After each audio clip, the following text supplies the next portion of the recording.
Hello friends, good afternoon to all. Hope you all are doing well.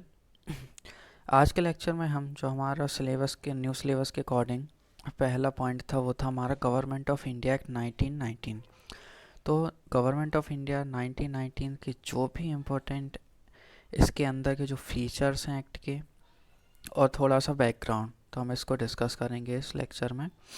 तो, अगस्त 1917 में British government ने ये declare किया कि हम रिस्पॉन्सिबल गवर्नमेंट लाना चाहते हैं इंडिया में। ठीक है, तो उसके कुछ जो ऑब्जेक्टिव्स हैं वो इस एक्ट में रहेंगे। जो गवर्नमेंट ऑफ इंडिया एक्ट 1919 है, तो रिस्पॉन्सिबल गवर्नमेंट 1917 में बोला और फिर 1919 में ये एक्ट लेके आए। ठीक है, इस एक्ट को एनेक्ट किया। जो एक्ट है वो 1919 में आया, लेकिन जो अगर फोर्स में आया मतलब केम इनटू फोर्स इन 1921, मतलब जब से लागू हुआ। लागू कब से हुआ? 1921। और एक्ट कब आया? 1919। ठीक है, तो ये दो बातें हैं, याद रखनी है। फिर हम देखते हैं जो एक्ट है उसको मॉन्टेगो चेम्सफोर्ड रिफॉर्म के नाम से ज़्यादा जाना जाता है। ठीक है, तो हम ये देखेंगे कि जो मॉन्टेगो है और जो चेम्सफोर्ड है आखिर हैं क्या। तो जो मॉन्टेगो की बात करें तो ये सेक्रेटरी ऑफ स्टेट है, क्लियर। और जो लॉर्ड चेम्सफोर्ड है वो वायसरॉय ऑफ इंडिया है। तो ये था हमारा थोड़ा सा बैकग्राउंड इस एक्ट को लेके कि कब ब्रिटिश गवर्नमेंट ने बोला। ठीक है, फिर इस एक्ट को इनेक्ट किया, फिर फोर्स में कब आया? 1921। फिर हमने ये भी देखा कि इस एक्ट को मॉन्टेगो चेम्सफोर्ड रिफॉर्म कहते हैं। और मॉन्टेगो क्या है? Secretary of state. और लॉर्ड चेम्सफोर्ड क्या है? Viceroy of India. अगर आप यहीं पे अगर याद करते चलेंगे तो बहुत फ़ायदा होगा, कि बाद में याद करने बैठ रहे नहीं। आप पढ़ाते जा रहा हूँ मैं और आप साथ में उसको रिवीजन करते चलिए और याद करते चलिए। क्लियर। अब हम देखते हैं इसके फीचर्स। जो एक्ट है इसके हम फीचर्स को वन बाय वन देखेंगे। तो पहले पॉइंट में हम देखते हैं, पहला पॉइंट क्या कह रहा है कि इनने क्या किया, जो सेंट्रल है और जो प्रोविंशियल सब्जेक्ट्स हैं इनको डिमार्केट कर दिया। डिमार्केट मतलब अलग अलग कर दिया, कि जो सब्जेक्ट लिस्ट है, ठीक है, मतलब कि जो लिस्ट है प्रोविंशियल सब्जेक्ट की, तो उस पर क्या है? स्टेट लॉ बनाएगा। ठीक है, और जो सेंट्रल है उस पर सेंट्रल लॉ बनाएगा। ठीक है, तो ये इसमें क्या हुआ, जो सब्जेक्ट्स हैं उनको डिमार्केट कर दिया सेंट्रल और प्रोविंशियल सब्जेक्ट्स में। ठीक है, वो लॉ बना सकते हैं उनके रिस्पेक्टिव लिस्ट में जो भी सब्जेक्ट्स मेंशन होंगे। ठीक है, फिर हम देखते हैं नेक्स्ट पॉइंट। इसने क्या किया, जो जो अभी क्या है प्रोविंशियल और यूनियन सब्जेक्ट्स में डिमार्केट किया था अभी पिछले पॉइंट में, अब क्या किया, जो प्रोविंशियल सब्जेक्ट्स हैं इनको टू पार्ट्स में फर्दर डिवाइड कर दिया। तो हम देखते हैं, पहला ट्रांसफर्ड और दूसरा रिजर्व। तो क्या है, जो प्रोविंशियल सब्जेक्ट्स हैं इनको फर्दर इनने डिवाइड कहाँ में किया? ट्रांसफर्ड और रिजर्व में। अब हम देखते हैं जो ट्रांसफर सब्जेक्ट्स हैं और जो रिजर्व सब्जेक्ट्स में उनमें फ़र्क क्या है। जो ट्रांसफर सब्जेक्ट्स हैं वो क्या है? Administered by governor with aid and advice of minister. इधर पे ये मार्क करिए कि responsible to the legislative council. तो जो ट्रांसफर सब्जेक्ट्स हैं वो एडमिनिस्टर किसके द्वारा किए जाएंगे? गवर्नर के द्वारा, with aid and advice of minister. लेकिन यहाँ पे क्या है, जो रिस्पॉन्सिबल रहेंगे किसके लिए? लेजिस्लेटिव काउंसिल के लिए। ये इधर पे इम्पोर्टेंट लाइन है। होप ये क्लियर हो रहा होगा। अब हम देखते हैं रिजर्व सब्जेक्ट। तो रिजर्व सब्जेक्ट्स में क्या कह रहा है, ये एडमिनिस्टर करे जाएंगे गवर्नर के द्वारा, सेम वैसा।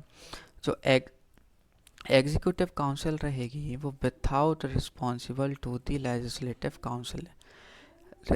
ट्रांसफर्ड में हमने क्या देखा, ये रिस्पॉन्सिबल रहेंगे लेजिस्लेटिव काउंसिल के लिए, लेकिन जब रिजर्व सब्जेक्ट्स की हम बात करें तो ये यहाँ पे without being responsible to the legislative council. तो ये जो ट्रांसफर्ड और रिजर्व सब्जेक्ट जो ये है ना, इसको हम क्या कहते हैं, इस गवर्नेंस को, इसको कहते हैं डायर की। ठीक है, जो ये डुअल स्कीम है इसको डायर की कहते हैं, जो कि एक ग्रीक वर्ड से आया है, डाई आर्क, जिसका मतलब होता है डबल रूल। क्लियर। लेकिन ये देखा जाए तो ये जो डायर की है वो अनसक्सेसफुल रही। ठीक है, अब थर्ड पॉइंट को हम देखते हैं। ये पहली बार ऐसा हो रहा है जो बाइकैमरलिज्म लाया गया और डायरेक्ट इलेक्शन कराया गया कंट्री में, पहली बार। ठीक है, तो अगर पूछा जाए कि जो बाइकैमरलिज्म है वो किस एक्ट में आया, तो आप बताएंगे कि 1919 एक्ट में आया। ठीक है, पहली बार। अब बाइकैमरलिज्म मतलब होता क्या है इसको देखते हैं। जो इंडियन लेजिस्लेटिव काउंसिल थी उसको रिप्लेस कर दिया बाइकैमरल लेजिस्लेचर से, जिसमें अपर हाउस मतलब काउंसिल ऑफ स्टेट और लोअर हाउस लेजिस्लेटिव असेंबली रहेंगी। ठीक है, तो जो मेजॉरिटी ऑफ जो मेंबर रहेगी वो हाउस की बाय डायरेक्ट इलेक्शन से इलेक्ट होके आएंगे। जैसे अभी हम देखते हैं, हम अभी भी हमारे यहाँ है कि क्योंकि जो पार्लियामेंट है उसमें क्या है, लोकसभा है और राज्यसभा है। तो ये जो रूल है ना ये अभी चल रहा है, लेकिन ये प्रोविंशियल में चल रहा है बाइकैमरलिज्म। ठीक है, तो अपर हाउस हो गया और लोअर हाउस हो गया, इसको कहते हैं बाइकैमरलिज्म।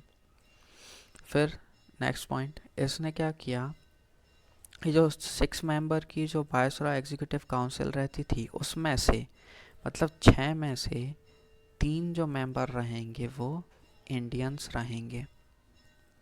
ठीक है, लेकिन जो कमांडर इन चीफ है उसको छोड़ के, ठीक है, were to be Indians. Clear. Fifth point, in this act the principle of communal representation by providing separate electorate for Sikh, Indian Christians, Anglo-Indians and Europeans। Clear. जो कम्युनल रिप्रेजेंटेशन था हमने देखा 1909 में, 1909 जो एक्ट है मॉन्टेगू मॉर्लेमेंटो वाला, उसमें क्या है, मुस्लिम्स को सेपरेट इलेक्ट करने की पावर मिल गई थी, लेकिन उसको यहाँ पे एक्सटेंड कर दिया किस किस के लिए, सिख के लिए, इंडियन क्रिश्चियंस के लिए, एंग्लो इंडियंस के लिए और यूरोपियंस के लिए। नेक्स्ट पॉइंट, जो प्रॉपर्टी और टैक्स और एजुकेशन के बेसिस पे क्या है, लिमिटेड नंबर्स जो थे वो लोग रहेंगे, लिमिटेड नंबर्स पर रहेंगे on the basis of property, tax और एजुकेशन। नेक्स्ट पॉइंट, इसने क्या किया इस एक्ट में, it created a new office of high commissioner. High commissioner का ऑफिस बनाया ऑफ इंडिया, कहाँ पे बनाया, इन लंदन। क्लियर। और ट्रांसफर्ड हिम सब functions here to perform by the secretary of state for India. Clear. Next point, it provided for the establishment of public service commission. जो हमारा public service commission है वो 1919 के act में उसको establish करने की बात कर दी थी, जो सेंट्रल पब्लिक सर्विस कमीशन के रूप में सेटअप हुई 1926 में। काय के लिए, for recruiting civil servant. Clear. Next point, it separate for the first time provincial budget and central budget and authorise the provincial legislator to enact their budget.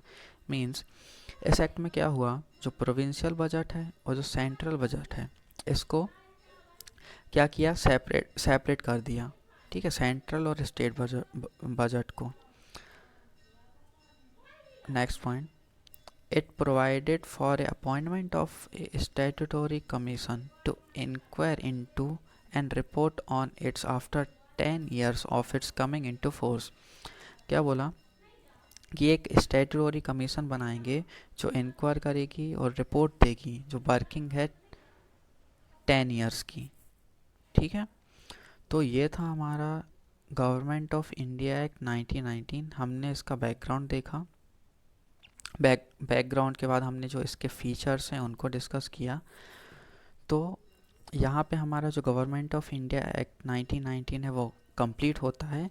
अब जो हमारा मेरा नेक्स्ट वीडियो रहेगा वो रहेगा गवर्नमेंट ऑफ इंडिया एक्ट 1935 के लिए।